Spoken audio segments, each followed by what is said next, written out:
गौतम बुद्ध तर आमची भक्ती आहे, बाबासाहेब आंबेडकर आमची शक्ती आहे.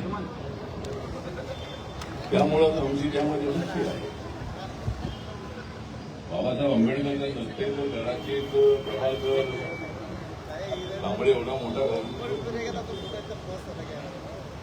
या ठिकाणी ऑर्केस्ट्रा काय नव्हतं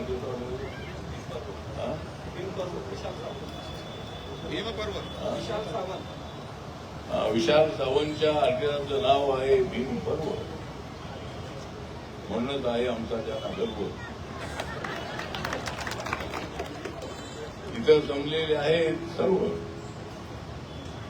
इथं तर जमलेले आहेत पनवेल ते सर्व, कारण माझा भीम आहे आमचा सर्व. त्यामुळं बाबासाहेबांची जयंती मोठ्या थाटामाटामध्ये झालेली. गोरगरीब असो, मध्यमवर्गीय असो, बेरोजगार असो, खाणारा असो, पिणारा असो, बाबासाहेबांच्या बद्दल प्रचंड प्रेम असणारी माणसं आपल्या समाजामध्ये आहे. आणि त्यामुळं आज इथे प्रथम तरुणी आलेले आहेत. आमच्या महाराष्ट्राचे महामंत्री आहेत, बप्पू काकडे बीडचे आहे, बीडचे बरेच लोक इथे राहतात, आखरे वगैरे बीड आहे. आणि बप्पू काकडे हे महाराष्ट्राचे युवा अध्यक्ष आहेत. अनेक ठिकाणी कार्यक्रम मोठे होतात, पण बीड जिल्ह्यामध्ये अत्यंत मोठा कार्यक्रम पप्पूच्या नेतृत्वाखाली नसतो. कॅन्सरच्या काळापासून महाराष्ट्र मी पायदळी सुरू केला आहे. गावागावाशी माझा अत्यंत जवळचा संबंध झालेला आहे. मी मंत्री असा तसा झालो नाही. मी गावागावाशी संपर्क साधला, गावागावातल्या माणसांना तोडण्याचा प्रयत्न केला. झोपडपट्टीतल्या माणसांना त्रास देऊ नका म्हणून अधिकाऱ्यांच्यावर जिल्हाधिकारी भीतर मोर्चे काढले, मंत्रालयावर मोर्चे काढले. बाबासाहेबांच्या नावासाठी, नामांतरासाठी मराठवाडा विद्यापीठाच्या 17 वर्ष आम्ही आवाज उठवला. आणि शरद पवार साहेबांच्या मंत्रिमंडळामध्ये असताना बाबासाहेबांचं नाव मराठवाडा विद्यापीठाला देण्याचा ठराव करण्याच्या त्या कॅबिनेटला मला उपस्थित राहतात. बाबासाहेब आंबेडकर नसते तर हे कधी मिळालं. बाबासाहेब आंबेडकरी भीमशक्ती माझ्या पाठीमागे नसती, माझा भीम माझ्या पाठीमागे नसता, तर मला दिल्लीच्या तख्तापर्यंत पोहोचायला नसतं. तिसऱ्यांदा मला राज्यसभेवर मला घेतलेला. नरेंद्र मोदी साहेबांच्या बरोबर माझे संबंध अत्यंत चांगले आहेत. आणि भारतीय जनता पक्षाबरोबर रिपब्लिकन पक्ष आहे, एनडीए मधला एक घटक पक्ष आहे. रिपब्लिकन पक्षाचं नाव दिल्लीच्या तख्तापर्यंत पोहोचवण्यामध्ये मला यश आलेलं आहे. बाबासाहेब आंबेडकरांचा रिपब्लिकन पक्ष प्रत्येक राज्यामध्ये पोहोचवण्याची संधी मला मिळालेली आहे. नरेंद्र गायकवाडांसारखे मजबूत लोक, प्रभाकर सारखे अत्यंत ऍक्टिव्ह लोक माझ्यासोबत नसते, कदाचित मला दिल्लीला जाता आलं नाही. आपल्यासारखे तमाम लोक माझ्या पाठीशी आहे. जय भीम आहे माझ्या गाठीशी, मग का राहणार नाही तुम्ही माझ्या पाठीशी? जय भीमचा आवाज बुलंद करण्यासाठी मी दिल्लीच्या तख्तापर्यंत गेलेलो आहे. कुणी माझ्यावर टीका करत असतील करू द्या, ज्यांना कुणाला काय बोलायचं असेल त्यांना बोलू द्या, पण मला एक दिवस त्यांचं पोल खोलू द्या.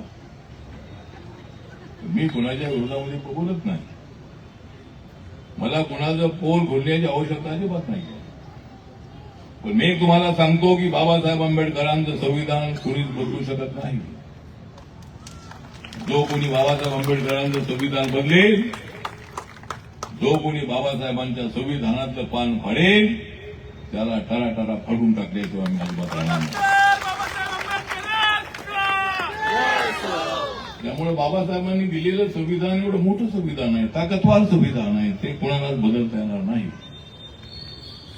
आणि म्हणून मी आपल्याला सांगतो की बाबासाहेबांचं स्वप्न साकार करण्यासाठी मी सत्तेमध्ये आहे. बाबासाहेबांचा रिपब्लिकन पक्ष प्रत्येक राज्यामध्ये मी पोचवलेला आहे. आणि बाकीच्या राज्यामध्ये मी यासाठी पक्ष पोचवलेला आहे, आमच्या मुवमेंटला विरोध करणाऱ्यांना मी इथं पोचवलेला आहे. आणि रिपब्लिकन पक्ष नॉर्थ ईस्ट मधल्या सगळ्या राज्यामध्ये आहे, सगळ्या केंद्रशासित प्रदेशामध्ये आहे. अंदमान निकोबारमध्ये 17 मेला आम्ही एक मिटिंग ठेवली होती, पण तिथं बरंच ऊन असल्यामुळे आम्ही ती पुढे ढकलली. पण अनेक ठिकाणी अंदमान निकोबार असेल, लक्षद्वीप असेल, दादरा नगर हवेली असेल, दीव दमन असेल, पांडिचेरी असेल, चंदीगड असेल, अशा केंद्रशासित प्रदेशामध्ये सुद्धा रिपब्लिकन पक्षाच्या शाखा आहेत. उत्तर प्रदेशमध्ये रिपब्लिकन पक्ष वाढतो आहे. अनेक जातीचे पंथाचे लोक आरपीआयमध्ये येत आहेत. बहुजन समाज पक्षाचा एकच माणूस निवडून आलेला होता. माननीय आदरणीय मायावतीबद्दल आम्हाला आदर आहे की त्या भारतीय जनता पक्षाच्या पाठिंबावर 3 वेळेला युपीच्या मुख्यमंत्री झाल्या. 4थ्या वेळेला स्वतःच्या बळावर 207 जागा निवडून आणून त्या मुख्यमंत्री झाल्या. पण आज बहुजन समाज पक्षाची ताकद उभी राहिली नाही. रिपब्लिकन पक्ष उत्तर प्रदेशमध्ये वाढतो आहे आणि म्हणून आज या ठिकाणी भीम जयंतीच्या निमित्ताने, बाबासाहेबांच्या जयंतीच्या निमित्ताने प्रभाकर कांबळे यांचा आग्रह होता. दुःख या गोष्टीचंच आहे की प्रभाकर कांबळे नगरसेवक म्हणून आज मला त्याला पाहिजे होतं, पण नगरसेवक म्हणून त्याला पाहता आलं नाही.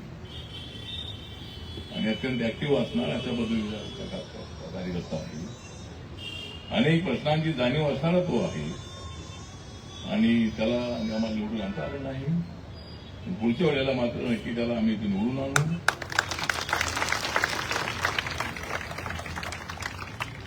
आणि आपले सगळे जण, आमच्या माता भगिनी आमच्या सोबत आहेत, सगळे लोक आपल्या सोबत आहेत. त्यामुळं नक्की पुढच्या वेळेला आपल्याला प्रेरणा करता येऊ शकेल. त्यामुळे जे आपले काही प्रश्न असतील त्या प्रश्नांसाठी मी आपल्या सोबत आहे एवढंच या प्रसंगी सांगतो. आणि भीम जयंतीच्या निमित्ताने आपल्या सर्वांना माझ्या वतीने हार्दिक शुभेच्छा. प्रभाकर, तुम आगे बढ़ो, मैं तुम्हारे साथ हूं.